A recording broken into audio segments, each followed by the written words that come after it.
কোটা সংস্কার আন্দোলন ও তার প্রেক্ষিতে উদ্ভূত পরিস্থিতিতে অনেকে অপ্রত্যাশিতভাবে আহত এবং নিহত হয়েছে।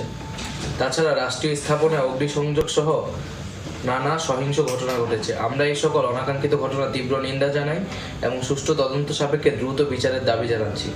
আমাদের প্রধান দাবি ছিল কোটার যৌক্তিক সংস্কার, যা ইতিমধ্যে সরকার পূরণ করেছেন। এখন শিক্ষার সুষ্ঠু পরিবেশ নিশ্চিত করার লক্ষ্যে দ্রুত শিক্ষা প্রতিষ্ঠান খুলে দেওয়ার জন্য সরকারের প্রতি জোর আহ্বান জানাই। সার্বিক স্বার্থে আমরা এই মুহূর্তে থেকে আমাদের কর্মসূচি প্রত্যাহার করছি।